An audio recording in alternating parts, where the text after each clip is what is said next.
ઘસારો તે દુનિયાની ખૂબ જ સામાન્ય બીમારી છે અને તે દુનિયામાં લાખો કરોડો લોકોને અસર કરે છે. ઘસારો શરીરના ઘણા સાંધામાં થાય છે. તે સામાન્ય, મધ્યમ અને વધારે ઘસારામાં વિભાજિત થાય છે. ઢીંચણમાં પણ ઘસારો ખૂબ જ સામાન્ય છે. ઢીંચણ થાપાનું હાડકું, ઢાંકણી, સાઇનોવિયલ મેમ્બ્રેન અને નળાનું હાડકું સાથે ભેગા થઈને ઢીંચણનો સાંધો બનાવે છે. સાઇનોવિયલનું લિક્વિડ એ ઢીંચણમાં એક લુબ્રિકેટિંગ ઓઇલની તરીકે કામ કરે છે.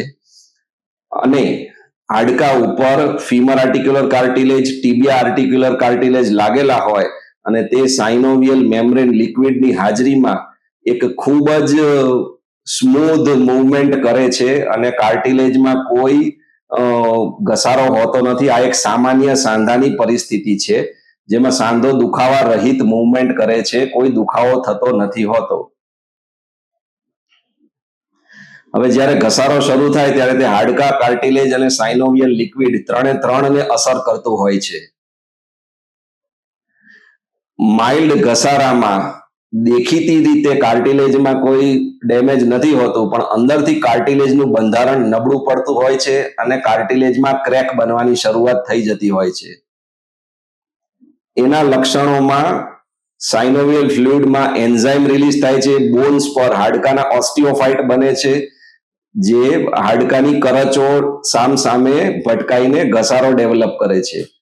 આ એક શરીરનો કુદરતી રિસ્પોન્સ છે. આની સારવારમાં વધારે કસરતો અને વજન ઘટાડવું હોય છે. મધ્યમ લેવલના ઘસારામાં કાર્ટિલેજનો ડેમેજ ધીમે ધીમે વધારે દેખીતો પુરવાર થાય છે. અંદરનું હાડકું એક્સપોઝ થતું જાય છે, બે હાડકા વચ્ચેનો ગેપ ઘટતો જાય છે, ગાદી એની જગ્યાએથી ખસતી જાય છે, સાઇનોવિયલ ફ્લુઇડ લિક્વિડ ઘટી જાય છે, તેની ઘનતા ઘટે છે, તેની ચીકાશ ઘટે છે અને તેનું અમાઉન્ટ પણ ઘટે છે.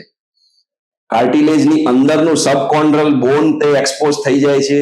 તે સામાન્ય રીતે કાર્ટિલેજને પાણી અને ઓક્સિજન પ્રોવાઈડ કરે છે, પણ જ્યારે સબકોન્ડ્રલ હાડકું જ ડેમેજ થઈ જાય ત્યારે એના ઉપરનું કાર્ટિલેજનું ન્યુટ્રિશનને પણ અસર થાય છે. આને લીધે સાઇનોવિયલ મેમ્બ્રેનમાંથી સાઇટોકાઇન્સ અને પ્રોટીન્સ નામના ઇન્ફ્લામેટરી માર્કર્સ રિલીઝ થાય છે, જે કાર્ટિલેજને ઓર વધારે ડેમેજ કરે છે.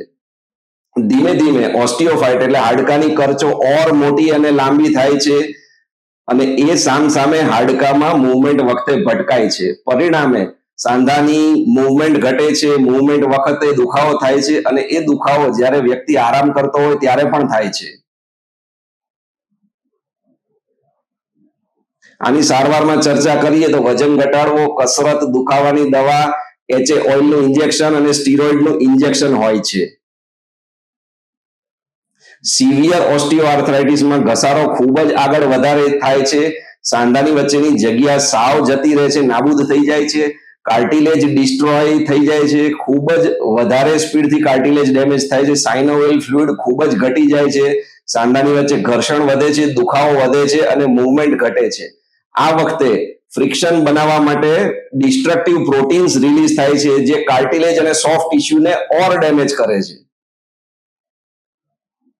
ઓસ્ટિયોફાઇટની સંખ્યા અને એની હાઇટ વધે છે. હવે હાડકું જ સામે ઘસાય છે એટલે જ મોબિલિટી ઘટતી જાય છે અને મૂવમેન્ટ ઘટે છે, દુખાવો વધતો જાય છે અને રોજિંદા કામ કરવામાં તકલીફ પડે છે અને લાઈફની ક્વોલિટી ઘટે છે.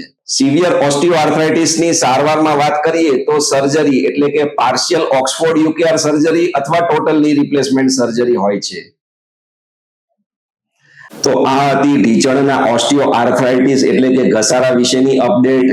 અમે આપને નવી અપડેટ અમારા વિડીયોઝમાં આપતા રહીશું. આપ અમારા જોડે બન્યા રહેજો. અમે આપને ઓર્થોપેડિકના એજ્યુકેશનલ વિડીયો મૂકતા રહીશું.